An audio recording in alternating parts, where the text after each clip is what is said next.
disinfecting wipes at my desk, so I'll just bring them down and clean the top. I'm telling you, the top off. Yeah.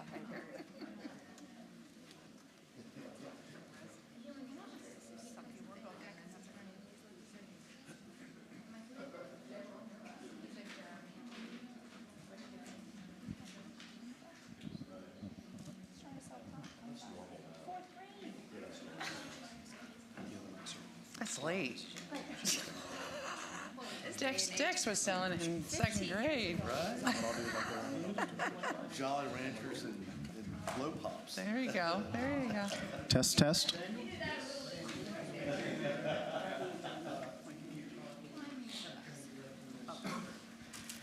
Test, test.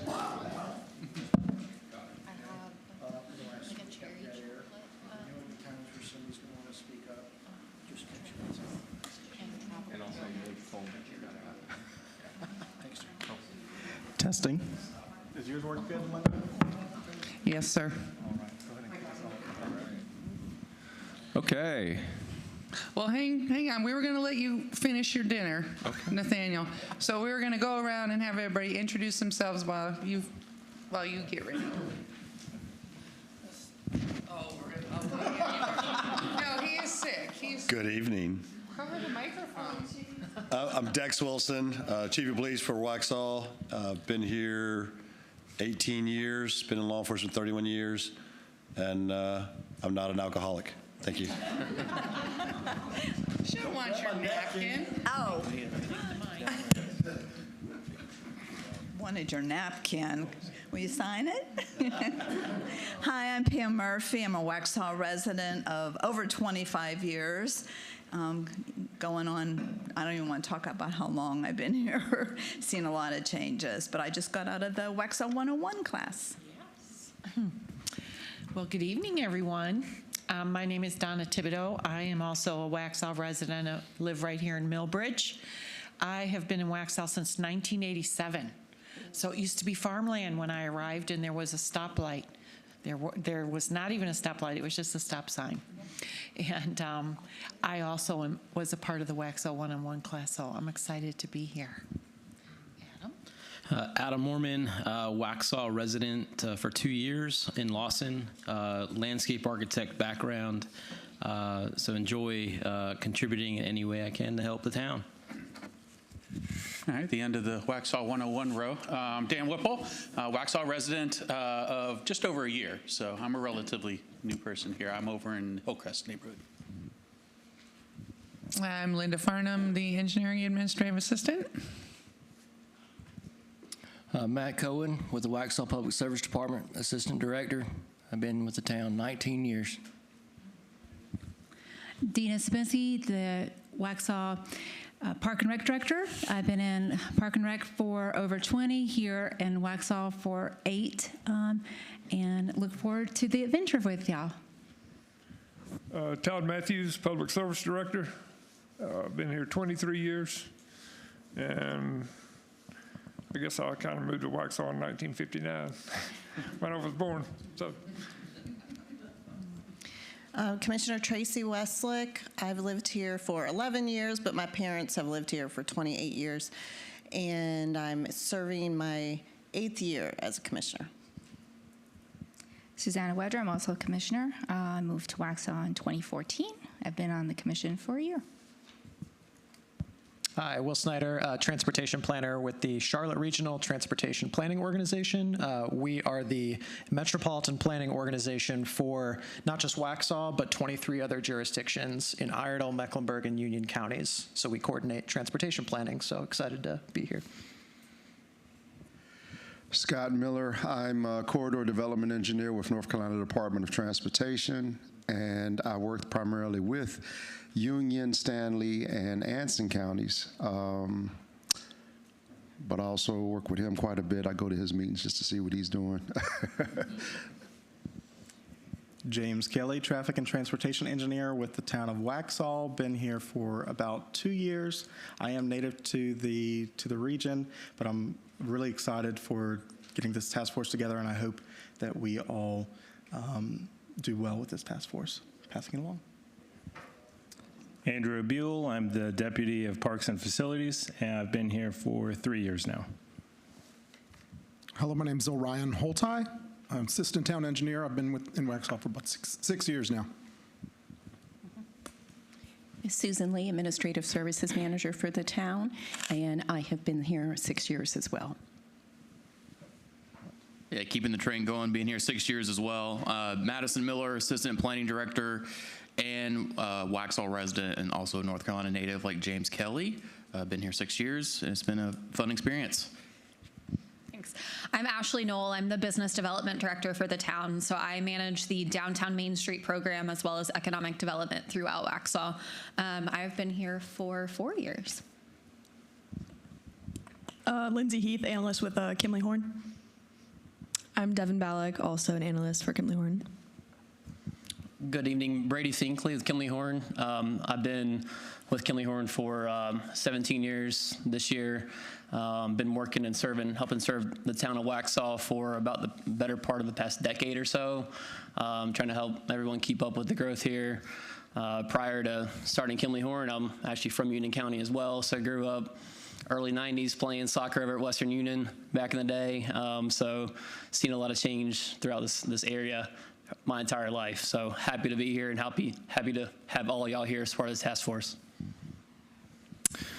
Before I introduce myself, maybe I'll kick it to the folks on the phone to introduce them. It looks like we have one person at least.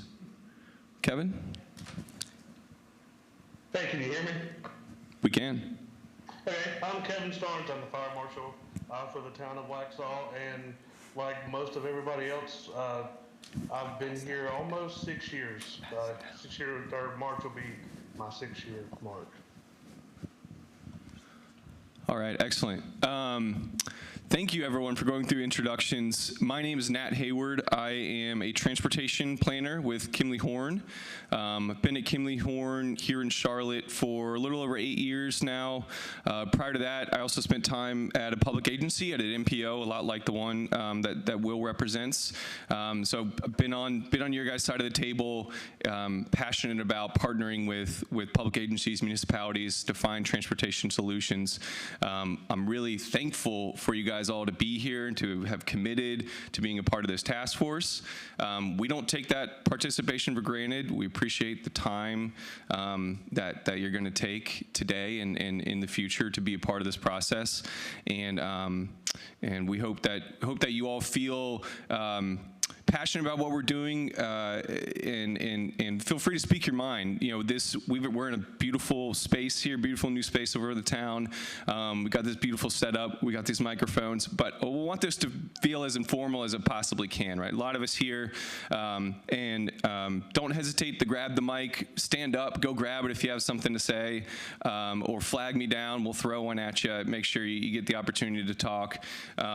Interject at any point. You know, we want this to be as conversational as possible. We have some things that we want to kind of show to you guys, but we're mainly here to listen, right? We're the project team working on this with staff, and we're working on this with you guys in the community, and that's what we want the plan to reflect. And so again, we're here to listen, and so I hope you guys all feel empowered to speak up whenever you'd like to. A couple housekeeping things from my buddy Nick over here. He's giving me the thumbs up. Again, I'll mention that in order for everyone to be heard appropriately in the room, and also for the folks on the phone, please do use the microphones when you speak. I know it's causes a little bit of a moment where you've got to pause and grab the mic and make sure we're talking. But if you've got something, just flag it down. Make sure someone can bring you a mic. Maybe Devin and Lindsay, you guys can help keep an eye out for anyone who needs a mic. Just kind of raise your hand, and we'll make sure one gets over to you if you want to jump in and say anything. Nick, is that all the housekeeping? Did I get you? Okay, perfect. Excellent. So to tee this up a little bit, we've got some slides that we're going to go through today. You all have an agenda in front of you. And so what we're going to kind of do, we've already been through some introductions. We're going to kind of walk through the purpose of this planning process, talk about how we got here. We're going to talk about kind of the key elements of the plan itself, and talk about kind of the schedule for the planning process and when that gets adopted. And then we just want to have some kind of facilitated discussion with this group. And James, I believe we've got this scheduled until 8 o'clock. Is that correct? That is correct. Okay, and we're going to do everything we can to make sure we get everyone out of here on time. We know time is precious for everyone, and we appreciate you being here tonight. Thank you to town staff for setting up the room here, getting the food for everybody. It's great to be able to have that while we're here. I'll also say before we kind of dive in that some of this is going to be a refresher for some of the folks here, particularly if you were at the council meeting last night. You saw most of the content that we're going to talk through here. But there's folks in the room that haven't seen it, so we want to make sure we go through and make sure we give everyone kind of the full overview of what's going on. Any questions before we dive in? Okay. Excellent. So we've been through our introductions. Again, we thank you guys for being here and being part of this task force. The purpose of this plan, at its core, it's about saving lives in our community, right? Protecting our community, making our roads safer for whoever is using them, however they're using them, whether they're driving a car, walking, biking, accessing other multimodal facilities. We want to make sure that we're providing safe and equitable and affordable access for people to safe transportation options. That, at a core, is what we're trying to do here, is create a plan to help make that happen. And that starts with establishing a shared vision for that process, right? We want to know from you all, who are conduits to the community, represent specific groups of the community or specific individuals, what's their vision for safe transportation in the community? And that way that this plan can represent that shared vision, so that when we move forward to implement the plan, there's nothing controversial about it, right? Because we've all agreed that this helps us achieve what our shared vision is for the future of transportation network here in Waxhaw. And along with that shared vision, we want to make sure we provide you all, this group, the community, elected officials, town staff, with the tools to know when to invest, what to invest in, and how to do it.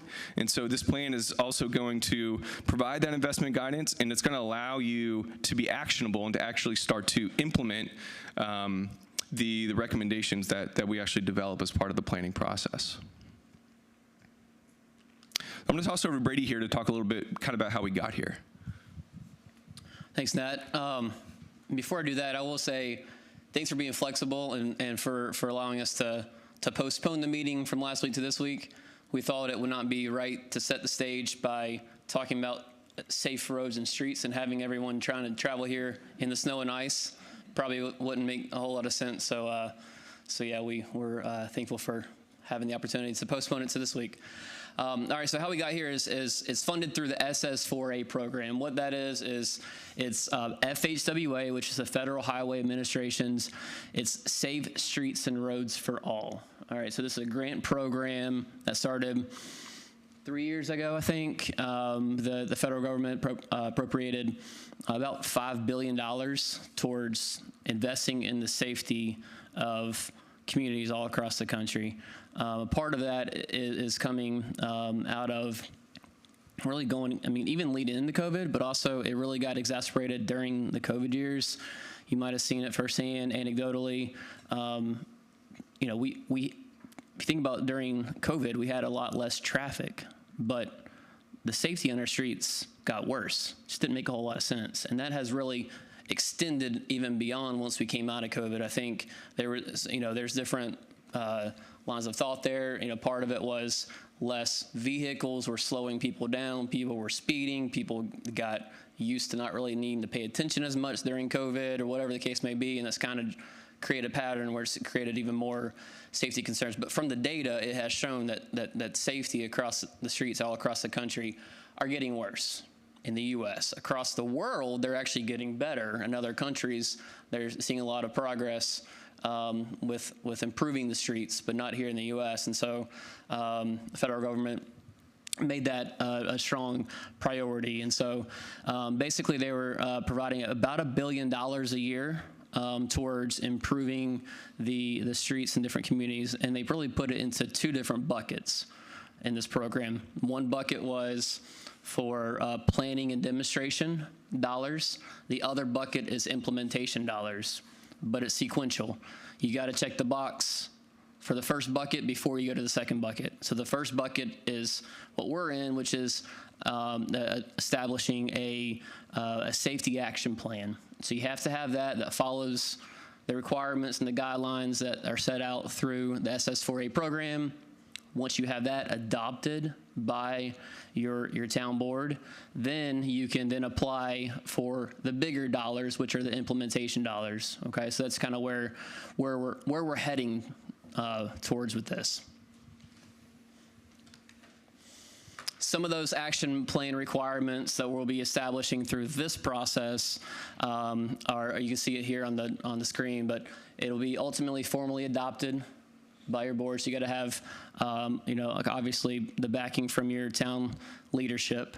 It'll be guided by a task force, which is why we're all here. So thank you for allowing us to do that. Considers equity. So that's really looking at communities in different areas that are traditionally underrepresented, represented, or other areas that typically don't have a say. It's really trying to make sure that they have a say in also establishing what kind of needs they have in their parts of their community as well.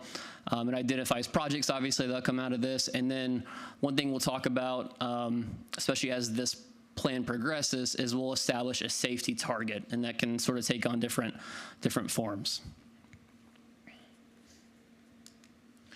All right, so what we'll start out with is, of course, existing conditions. We've kind of gotten started on that a little bit, but with the existing conditions, we'll look at pulling crash data. To set the stage on what we're looking at as part of this plan is, obviously improving safety.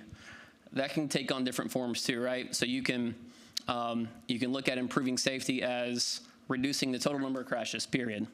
Or really what this is focused on is, yes, we want to reduce total crashes, but we really want to focus and emphasize those severe crashes, so fatalities and serious injuries.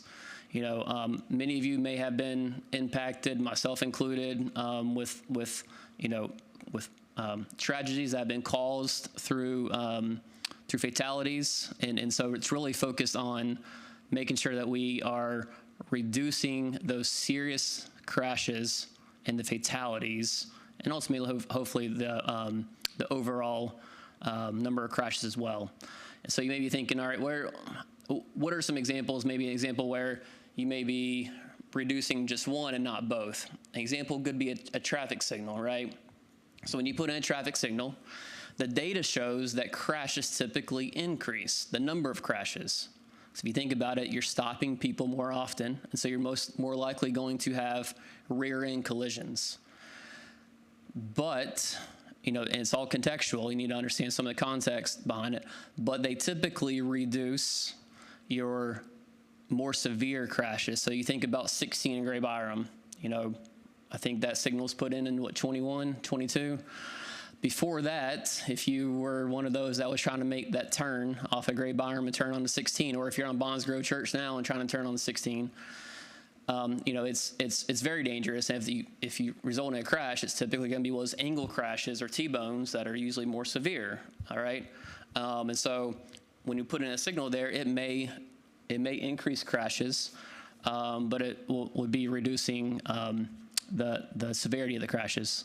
Another example is a roundabout, right? A roundabout, total number of crashes, especially down here in the South where people don't fully understand roundabouts, it probably will increase the total number of crashes. But the whole point of a roundabout is it removes all these conflict points, the dangerous ones.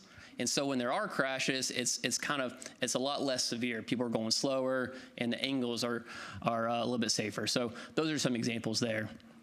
And so we'll be thinking about the severity of crashes, but also all forms. So not just cars, right? We're going to be thinking about peds, bicyclists, any other non-vehicular as well. So improvements of safety to all users of the road system. So as we walk through existing conditions, we'll be pulling that crash data. We'll kind of be summarizing it, the transportation conditions, pulling demographics and equity. And ultimately, it will be summarized and culminated into what we'll call a state of safety report. That report will be intended to be public facing. So it'll be kind of one of those first community or public involvement documents that we'll have. We'll be basically summarizing the existing conditions that we're finding. And it'll be intended to be very visual and graphically pleasing. So it's kind of trying to get more people to be able to want to look at it and kind of skim through it versus having a ton of words where people are